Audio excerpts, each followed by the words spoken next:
Hello everyone, I'm Xiao Gang. Okay, in this lesson we'll start writing our client plugin. This is essentially the same as our subsequent network time, except the address it requests is different. First of all, it seems like we might have missed a subsystem. No worries, we'll add it now. Okay, so we need to add the subsystem. FHttpModule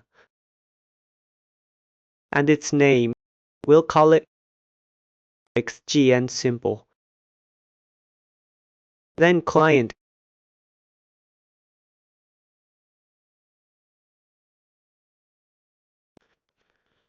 You might wonder why this name is so long and cumbersome. Actually, each field has its own meaning. This way, when we work on it, it's clearer.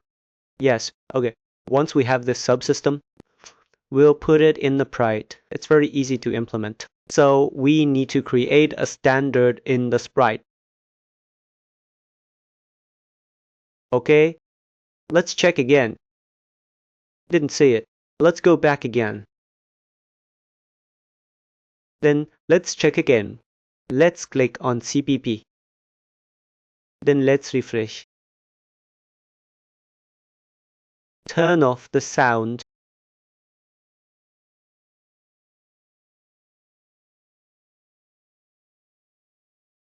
Okay, it has been refreshed. Let's go back again. So let's write a subsystem first. We actually don't need this BP library at all, but it's my personal habit. Still sometimes, for convenience, when calling from the C++ level, we still wrote this BP library. Here we start writing its header file. We look at its program events, then we let it encode its header file.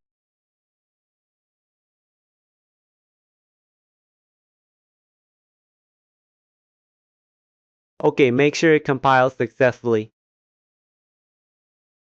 This is because our build.cs already includes subsystem, so it can be included. Let's go back to our header file. Okay, here. Then we need to let it include this. Common instance subsystem. This is because we need to inherit from it. Then we include this as well. These are the header files needed for HTTP. Let's move this header file to a different position. This looks a bit nicer. Then next we need to include some of our own stuff.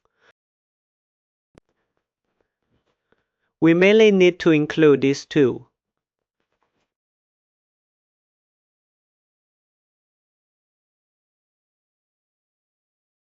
Actually, we also need to include this HTTP type.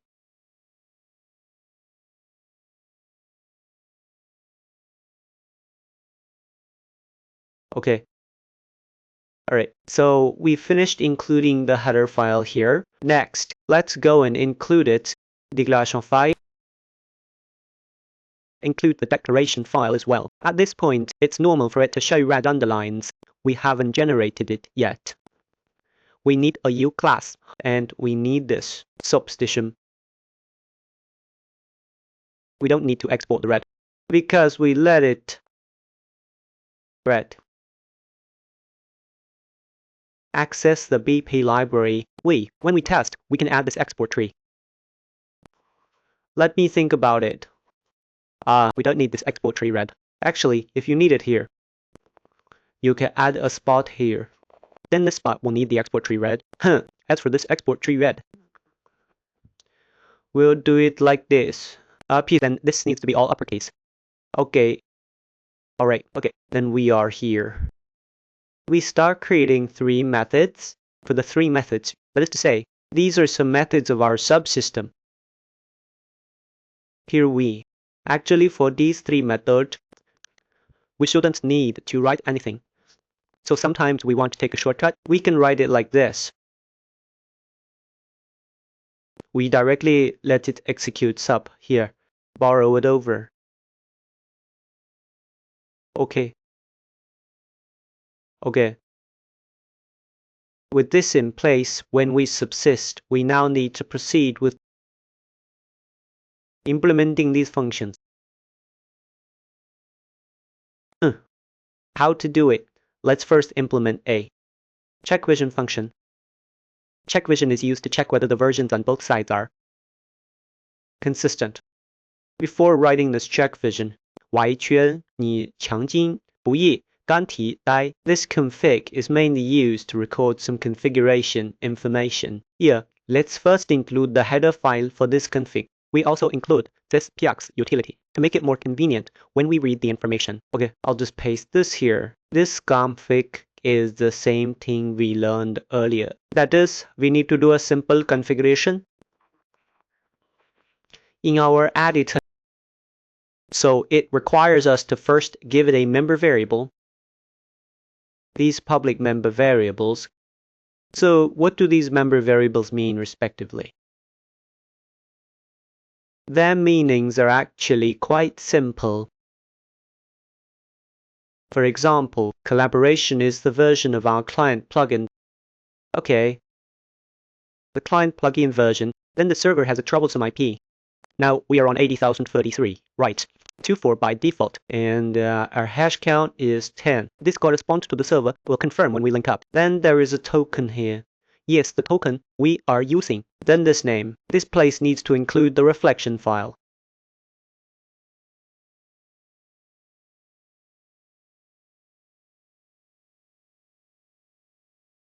Okay. Then after we write it here, remember to change this name. Let's take a look. It should be fine. It's all quite simple. Let's compile it here. There's a problem with the compilation now, right? It looks like we're just missing this guy at red. This is something that often leaks. Let's remove ucast. We don't like using ucast. Ucast adds an extra public modifier. So sometimes it causes some strange problems. Okay, let's take a look here. This subsystem means that the prefix is wrong because we are missing the U. Here, okay, it's not here. Let's compile again.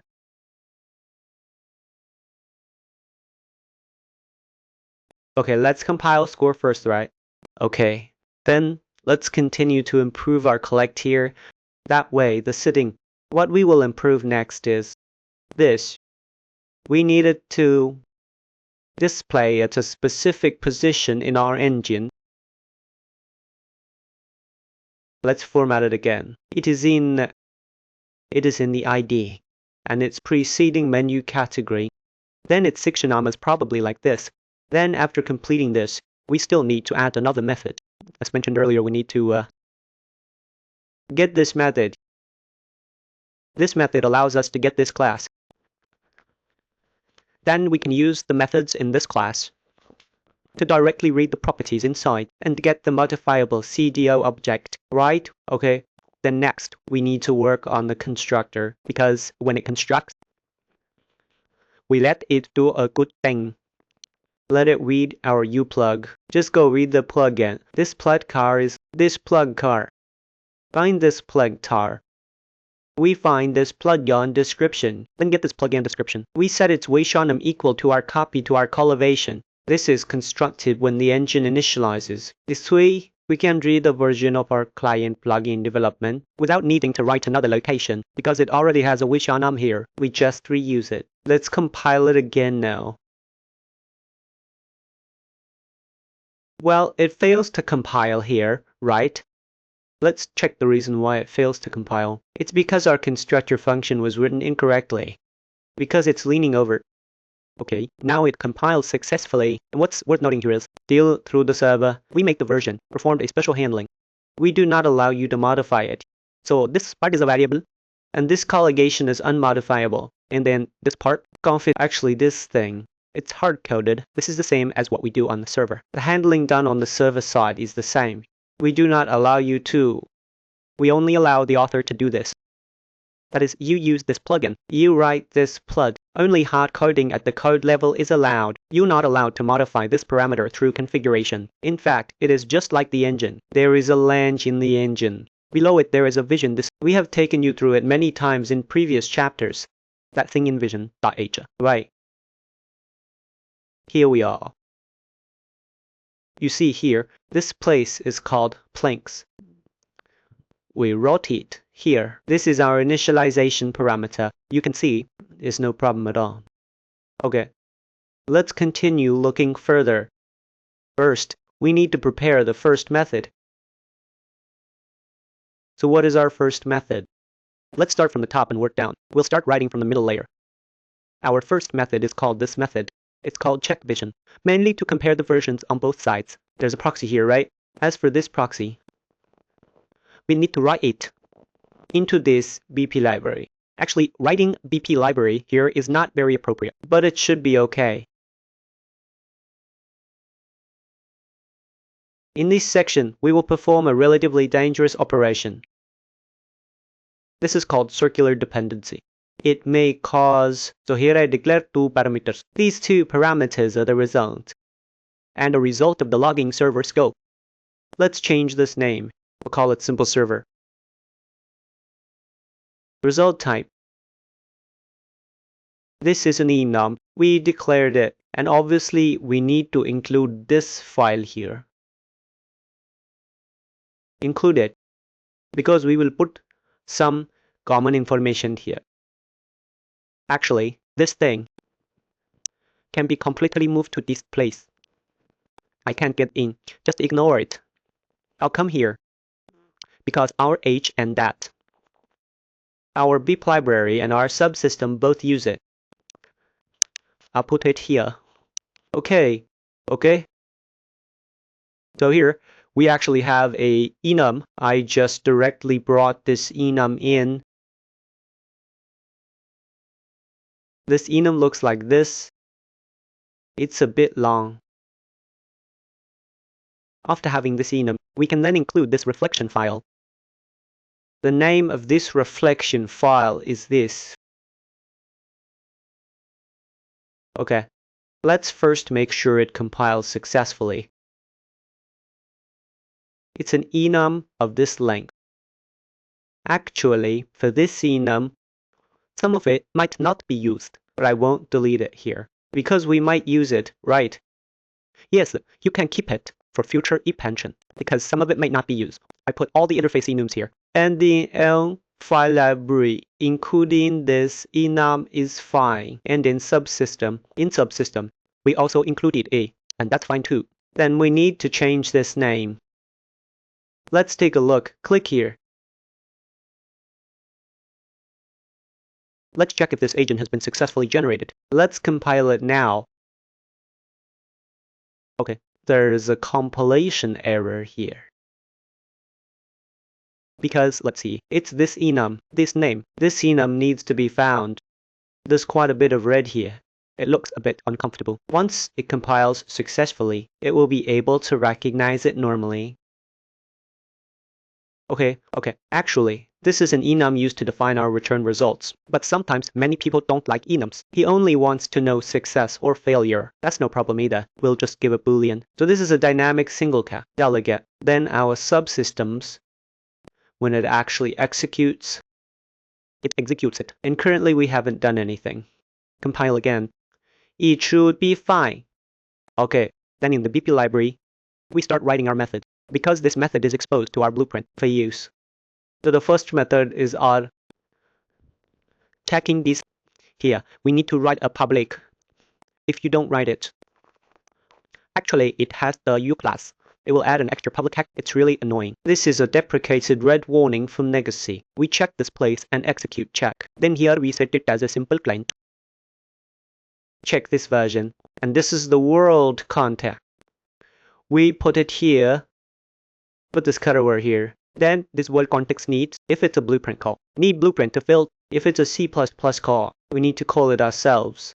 And this place is a delegate. It's the delegate we just declared. It will return such a result because it's in a bool1.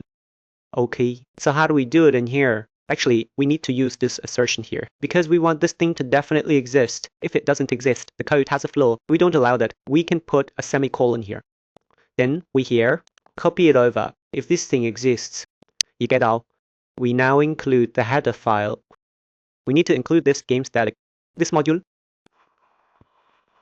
We don't need to include this module name. And at the same time, we need to include our subsystem here, because our subsystem is the real middle layer. like this. And then here, comment here, we then find this subsystem. Okay, after finding it, we call the method inside the subsystem. Okay, and then at this level. That's pretty much it. Let's go back to the checkvision place. We haven't written the functional code inside it yet. So our checkvision is mainly for sending this HTTP request. Yeah. Then we'll write it later. We'll write it next time because this checkvision might have a delegate. We need to store this delegate, and we must not override it because you might send multiple requests sometimes. So we need to store it here. It requires a slightly more complex design. Thank you, everyone.